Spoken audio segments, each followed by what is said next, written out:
What's going on, guys, and welcome back to another episode of my new career mode. This is episode number 27, and we start today's episode off with a question for you guys, a bit of Doc's trivia, if you will. Chile came in for us and asked me to manage their nation, and we said no, and the reason I said no is because I've managed them before in another career mode. But what career mode was that? This is a question for you guys to test your knowledge of my videos. What career mode did I manage Chile in? That's why I rejected it. Let me know, a bit of hashtag Doc's trivia, if you will. What career mode did I previously manage Chile in? Still, we take on Fiorentina for the first game of today's episode. Here is the side from Florence come and take us on to Stadio Olimpico di Torino. Obviously, in the last game, we beat Hellas Verona by 2-0 away in Verona. Delighted with that victory, and we made 10 changes as well. So the side was fully fit coming into this game. And the first chance would fall to us in the 23rd minute as Çalhanoğlu picks the ball up for us here, and a former Bayer Leverkusen man slides it through towards Immobile down the right hand side. Takes it around Marcos Alonso with a step over, keeps on going, fake shots around Stefan Savic and shoots, but the goalkeeper makes a really good save, and eventually Fiorentina clear. So still 0-0 as Immobile is denied by a good stop there.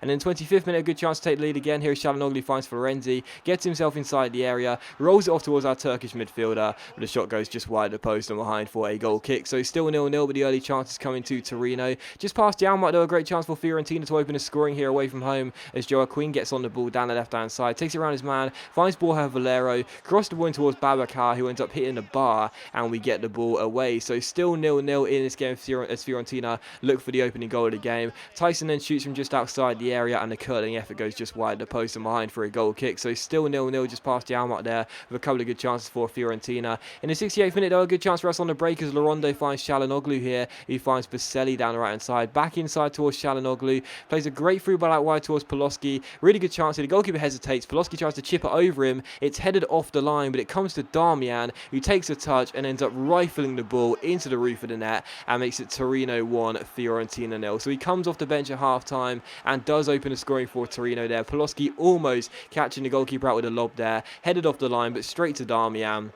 And Damian takes a touch and ends up rifling the ball into the roof of the net with the half volley and the weaker left foot and gets his first goal of the season. So Torino 1, Fiorentina 0, Damian with the goal. In the 74th minute, a good chance for Fiorentina to equalise as Borja Valero finds Aquilani here. He plays it through towards Tyson down the right hand side. Great chance, he crosses the ball in, looks for Mario Gomez, but it's a superb stop by Bernie, turns it onto the bar, and Maximovic ends up smashing the ball into the stand. So still 1-0 to Torino as Fiorentina hit the woodwork for a second time. As they look for the equalising goal, though, they push too many bodies forward, and as Çalhanoğlu gets the ball here, really nice run by our Turkish midfielder. He finds Lorondo, also off the bench here, down the left-hand side, cuts past his man and shoots, and finds the top corner as well to make it Torino 2, Fiorentina 0. So Damian scored after coming off the bench, Lorondo scores after coming off the bench, Torino 2, Fiorentina 0, and a really nice assist from Çalhanoğlu as well. Nice finish by Lorondo there, the perfect finish there, into the top corner. No chance for the goalkeeper, and it is indeed Torino 2, Fiorentina 0. So good finish there.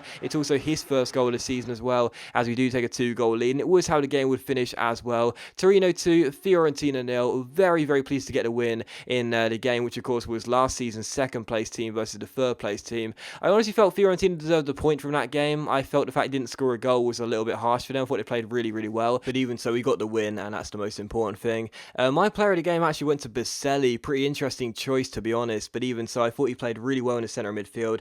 His 100% with passing was really good at sort of tiring the Fiorentina players out by spreading the ball from left to right and right to left, and keeping hold of the ball was crucial for us in that game, as we did get the win by 2-0. And we take on Austria Vienna for the second and final game of today's episode. Here's the side from Austria come and take us on at the Stadio Olimpico di Torino. As you can see, 2 games into the Champions League group stage in our first Champions League adventure, we are sitting in second place with 3 points ahead of Chelsea on the head-to-head ruling, and of course 1 point behind the leaders Atletico Madrid. So Austria Vienna coming to the Stadio Olimpico di Torino take us on here in Italy, and the first chance of the game would fall to us as well in the 4th minute as we won ourselves a free kick. Lazaro was standing over it down the right hand side, tried to whip it into a dangerous area into that box, looking for Quagliarella, who does win the header, puts it past the goalkeeper and gets his second goal in the Champions League group stage already in just 3 games. He makes it Torino 1, Austria Vienna 0. So really, really good ball by Lazaro, making it awkward for the defenders there as Quagliarella has a running start on them, and it's a great header as well. Of course, he is retiring at the end of the season, and, he had a pretty subpar season last year, not going to lie,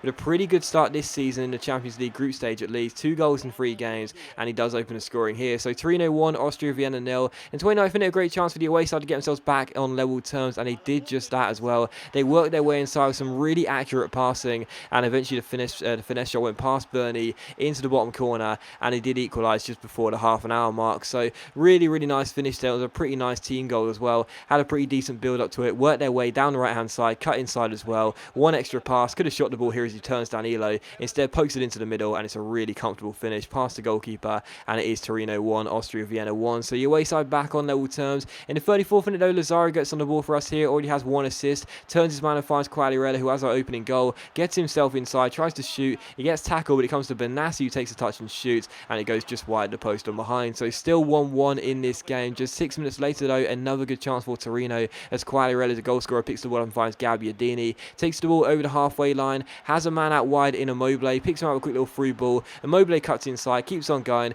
gives it to Quagliarella, and Quagliarella makes it Torino 2, Austria Vienna 1 with his 2nd goal of the game and his 3rd goal in 3 Champions League group stage games. So another goal for our old striker.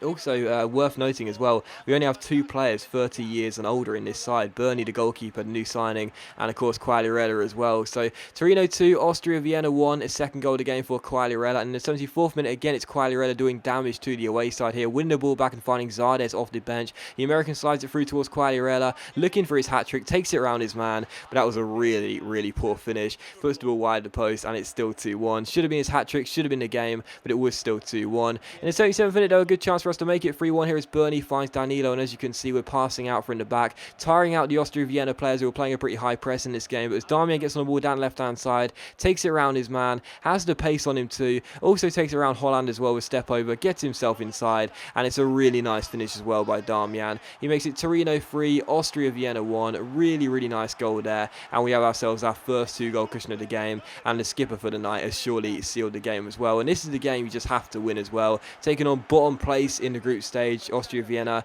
No disrespect to them, but I can't really see them getting through to knockout stages. They're already bottom of the table with 1 point out of 2 games. We had to win this game at home. Had a bit of an early scare, but now we're 3-1 up, and surely going to get the 3 points. In the 85th minute, Austria Vienna did have a good chance to rally late on here as they go down left-hand side and whipping across. Eventually there, we fail to deal with the ball. It comes to his man Holland, who shoots, and it goes just wide the post and behind for a goal kick. So still 3-1, but other than that chance and the one we had, the one they had that resulted in a goal in the first half, we were playing better. They were pushing a lot of bodies forward as well, and as Quagliarella goes through here down the centre, it's a great chance to make it 4-1. Has the pace on his man, it goes through 1-on-1. The shot is saved, it comes to Zardes. Zardes finds Damian, and Damian does make it Torino 4, Austria Vienna 1. So 4-1 up in this game. 2nd goal of the game for Damian. Quagliarella really should have got his hat-trick there as he's running through 1-on-1. There was a bit of defensive pressure, but I still really think he should have scored. But even so, the rebound fell to Zardes. Unselfishly finds Damian, and the skipper does make it Torino 4, Austria Vienna 1. So 4-1 up in this game, cruising for the victory. And in the 90th minute, a good chance here to make it 5-1 as well. Damian, already on a hat-trick, goes down left-hand side, takes it around his man, whips in across, picks out Quagliarella, and he does get his hat-trick. So both Damian and Quagliarella on hat-tricks. Damian provides the assist for Quagliarella, and Fabio does get his first hat-trick in a Torino shirt since re-signing from January. So 5-1 to Torino, a really, really good team performance. What a lovely cross that was by Damian as well. Absolutely superb ball in, and Quagliarella dives into the far post to put it into the back of the net and makes it Torino 5, Austria Vienna 1. As you'll see, that was how the game would finish as well, because directly from kickoff the referee decided to blow for full time, and we do get ourselves our 2nd win out of 3 games in the Champions League group stage. So it was crucial to win this game. We had a great performance from Quagliarella. 4 goals in 3 Champions League group games. That's a really good start, isn't it, for our experienced striker, and a really solid performance there. So, if you were to tell me that we would have 6 points even after 3 games in the Champions League group stage, I would certainly take that. It's worth reminding this is our first adventure in the Champions League, and to have those 6 points early on, to know we've already taken on Atletico Madrid and Chelsea away from home, I'm really fancying our chance of qualifying for the knockout stages. come the end of the group stage. I know we're only halfway through. I know there's still a lot of football to be played. We've looked really, really good early on, though, and I definitely do fancy our chances of going through to knockout stages. Hopefully, though, I won't be into my words come the end of the group stage. Regardless, Quagliarella was my man of the match. Honestly, it could have gone to him or Darmian. I felt kind of sad not giving it to Darmian, really, with 2 goals and assist as well, but I guess I kind of had to give it to the player that did get a hat-trick. Regardless, the last thing you'll see is we had an international management offer, and it came through Italy as well. So it looks like we are going to start managing Italy in the next episode. That's the nation I was holding out for, really. You guys probably knew that, and I'm glad they've come in, and we'll probably take them over in the next episode. That does end this episode, though, guys, so thanks very much for watching. Really hope you enjoyed it. If you enjoyed the episode, please leave a like, and I'll see you for the next episode of my new career mode very soon.